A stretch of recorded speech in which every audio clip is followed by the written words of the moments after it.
Good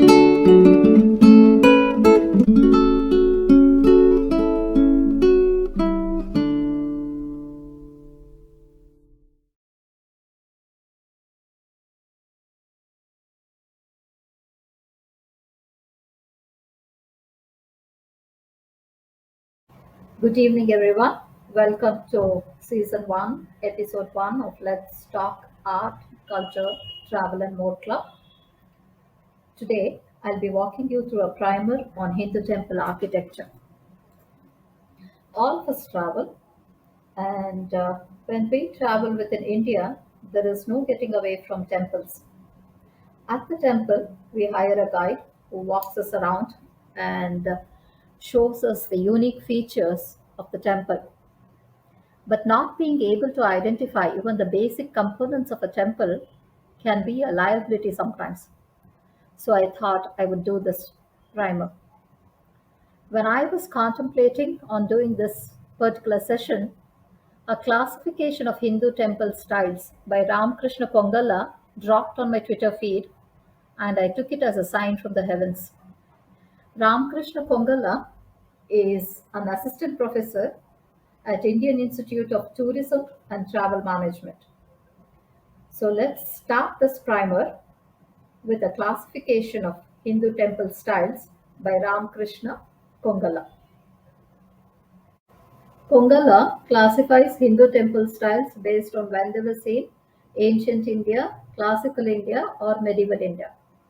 Ancient Indian temples are further classified into Vedic temples, Sindhu Saraswati temples, Yaudheya and Audambara temples. The evidence for these temples are rather sketchy, as you can see over here. Vedic temples, you have evidence for them only in the literary world. You have archaeological evidence for Sindhu Saraswati temples and numismatic evidence for Yaudheya and Audambara temples. Classical Indian temples are divided into rock cut temples and structural temples. The name rock cut temple evokes memories of beautiful caves and huge monolithic temples found in Bihar, Tripura, Odisha, Himachal Pradesh, Maratha, Karnataka, Andhra Pradesh, and Tamil Nadu.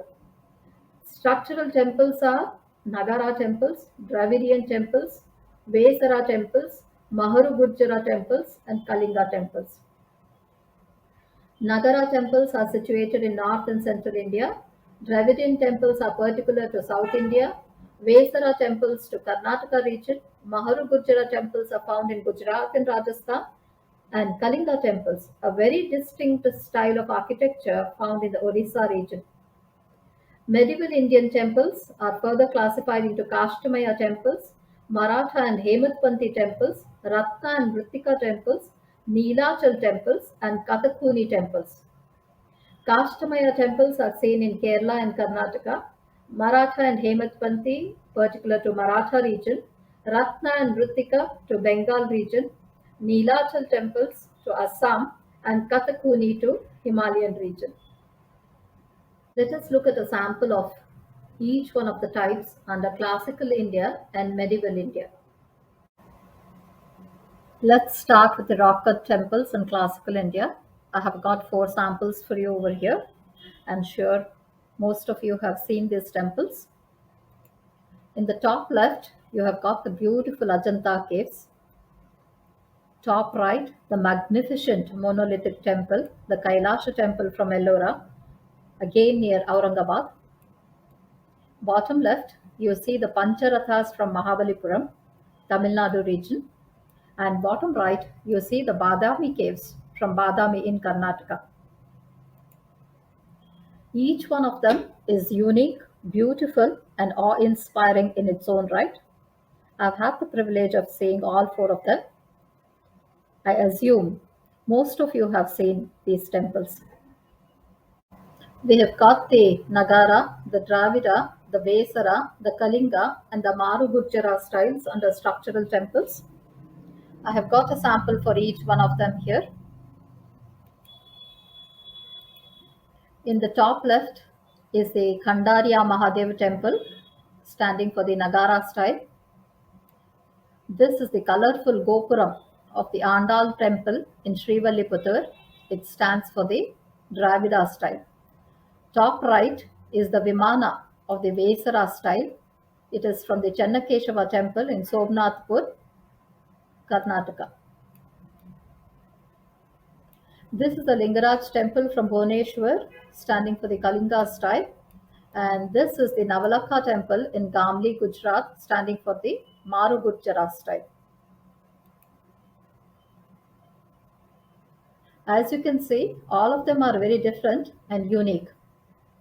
In case of the Nagara style, the tallest tower, called the Shikara, is under which the main deity resides. It curves inwards as it rises higher. The colorful Gopura are tall and they sit on the entrance doors of the courtyard in case of the Dravidian temple. All the temples are built within a courtyard, and the tower of the temple or the shrine is referred to as the Vimana. They are much smaller than the Gopurams. This particular tower of Andal temple is very well formed and petite and is the state symbol of Tamil Nadu. The Vesara style Vimana is pyramidal when compared to the cylindrical Shikhara of the Kalinga style.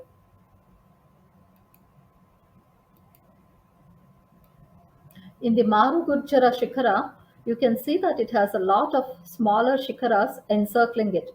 These smaller Shikharas are referred to as Urushringa.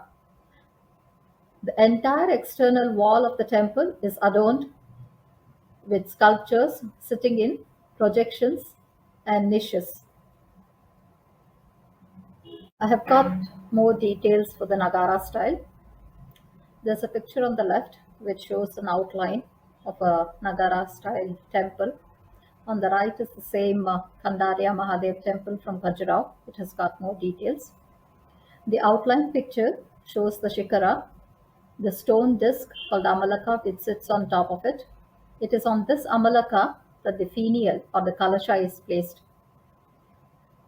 Under the Shikara is the Garbhagriha or the Sanctum Sanctorum where God resides. Facing the sanctum is the Mandapa, and facing the Mandapa is the Ardha Mandapa. The picture on the right has more details. It shows the Shikara, the Amalaka, the Kalasha. The Shikara is surrounded by subsidiary Shikara called the Urushringa. Under the Shikara is the Garbhagriha. Around the Garbhagriha is a circumambulation path called the Pradakshina Patha. The entire temple sits on a stone platform. The Jagati is the platform around the temple. The temple is not enclosed within boundary walls. The Antarala connects the sanctum with the Mahamandapa. The Mandapa faces the Mahamandapa. The Ardha Mandapa faces the Mandapa. And this particular temple faces east. A Dravidian temple differs from a Nagara temple in many ways. A Dravidian temple is built inside a boundary wall. On the doorways of the boundary wall are those huge geometrical towers called the Gopuram. The shrine of the deity has a smaller tower called the Vimana. There are different shrines inside the boundary wall along with the of the main deity. Usually there is a water tank called a Pushkarni, and guarding the sanctum of the shrine are deities called Dwarapalaka. I have used the Meenakshi Sundareshwar temple complex to illustrate these differences. This is the boundary wall enclosing the temple. These are the doorways on which we find those huge towers, geometrical towers called the Gopurams. Here is the shrine to Meenakshi, the main deity. Along with her is a shrine to Sundareshwar. This is the water tank or the Pushkarni, and the Dwarapalakas are guarding the deities of the shrines. This is how a Dravidian temple differs from that of a Nagara temple. Vesara style is a hybrid of the Dravidian and the Nagara style. It takes elements from both the styles. Vesara style started with the Chalukyan era, and here is a picture of a Hoysala temple, the Mallikarjuna Swami temple from Basralu, Mandya, Karnataka. I picked this temple because of the unique placement of the Hoysala insignia. It is placed on the Sukhanase. The Sukhanase sits on top of the Antarala. The Antarala connects the sanctum to the Mandapa. You can see that the Vimana here is pyramidal. Hoysala temples are built on star shaped bases and are very intricately carved. This is a picture of Mule Shankareshwara temple in Turvekere, and I picked this to illustrate the Bhumija style. These elements divide the Vimana into quadrants, and therefore the Vimana is said to be of the Bhumija style. Now, moving on to medieval temples, we have the Nilachal style, the Kathakuni, the Ratna, the Kashtamaya, and the Hemadpanthi styles under medieval temples. I have got a sample for each one of them here. Top left is the Kamakya temple, standing for Nilachal style. This is the Bhimakali temple, standing for Kathakuni style. The Shyamrai temple from Bankura for Ratna style. The Mahalingeshwar temple in Kasargod, standing for Kashtamaya, and the famous Tulja Bhavani temple, standing for Hemadpanthi style. As you can see, all of them are very unique and distinct styles. The availability of resources and the dominant architectural style's influence can be seen in most of the temples here. In case of the Kamakya temple and in the Ratna temple, we see Islamic architectural influence. The dome of Kamakya temple has become bulbous and polygonal, sitting on top of a cruciform rata. The roof is ringed by minarets again, which seem to be influenced by Islamic architecture, and they are called Angashikaras. This temple is built out of brick masonry. The Kathakuni style derives its name from two Sanskrit words, Katha and Kuni. Kath meaning wood and Kuni is kona or corner. This style uses both wood and stone in alternating layers, which is held in place without the help of mortars. The technique is passed on from generation to generation orally, and it has factored in seismic activities because these temples are found in the Himalayan region. This is the Bhimakali temple from Sarahad. The utterly gorgeous Shamrai temple, representing the Ratna style, doesn't need any colors to embellish it. It is made of terracotta bricks. The circular dome or roof is topped by a kiosk or ratna at the center. In case of Ekaratna, we have a single kiosk, whereas in case of the Pancharatna, there are four more flanking the central kiosk. The number of Ratnas can go up to 25. The Kashtamaya style again derives its name from the word kashta or wood. It uses a lot of wood both for the roof and the body, as you can see over here. It reminded me of the wooden palace in Tiruvananthapuram. Both Kashtamaya and Kathakuni styles indicate the availability of wood abundantly in the regions in which these temples are built, pretty obvious. The colorful Tulja Bhavani temple is representative of the Hemadpanthi style. You can see the colorful cone-like spire. The Hemadpanthi style is named after the Prime Minister Hemad Pant from the Yadavas of Devagiri. Let us try to decode the architecture of the temple now. I'll first compare it with the Shri Chakra. A Shri Chakra, also called a Shri Yantra, is a mystical diagram used in the Sri Vidya school of Hinduism. It consists of nine interlocking triangles, at the center of which is referred to as the Bindu. The triangles represent the cosmos and the human world. Since there are nine of them, this is also called the Navayoni. And when represented in 3D, this is referred to as a Mahameru. Both the Shri Chakra and the temple use the same imagery of space-time continuum emanating from the womb. In case of the Shri Chakra, the Bindu is the manifestation of this energy, whereas in case of the temple, it is the idol.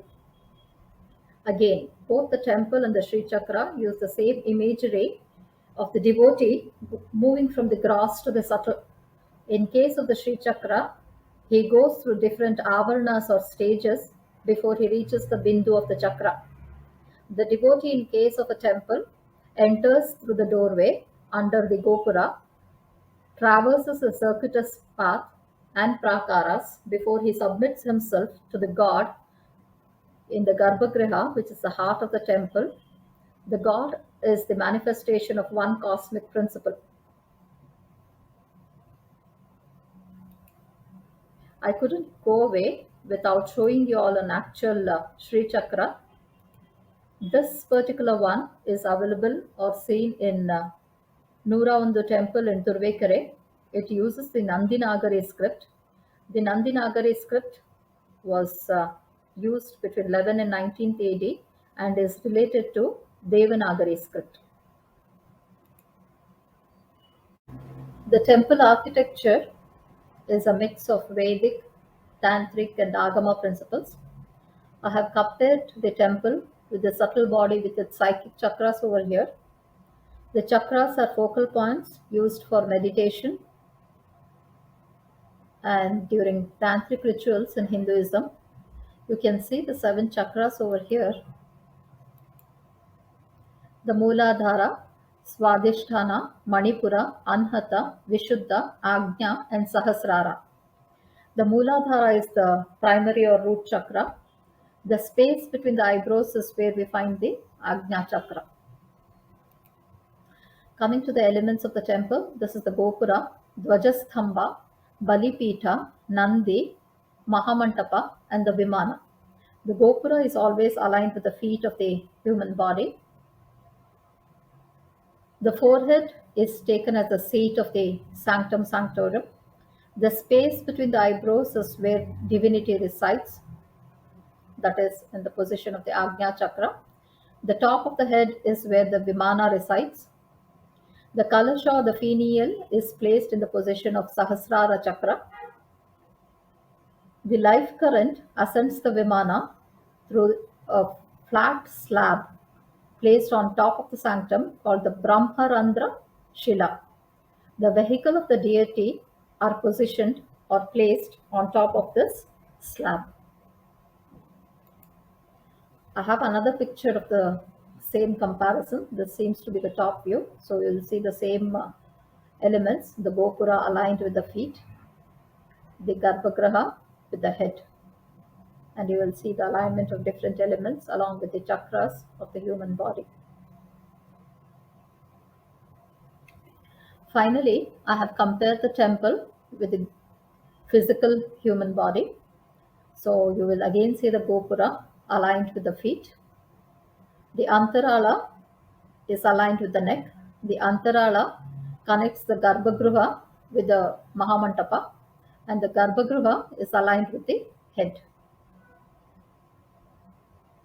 Going on to the next slide, I have a very interesting comparison here. Instead of the entire temple, we are comparing only the Vimana with the human body. So the Upapita of the Vimana is equivalent to the feet, Adhisthana to the knee, Pada to the limbs, Prastara is equivalent to the shoulder, the Kantham is the neck, the Shikhara is equivalent to the face, and the Stupi is the tuft.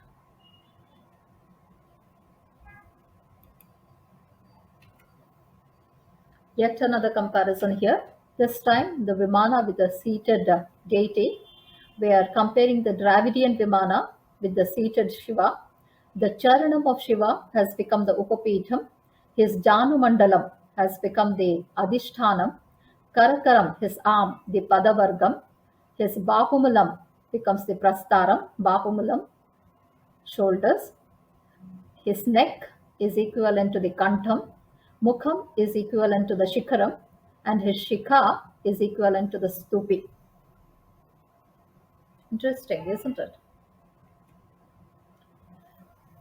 We have come to the end of the primer on Hindu temple architecture. I've used a lot of resources on the internet. All credits to them. Thank you for joining in.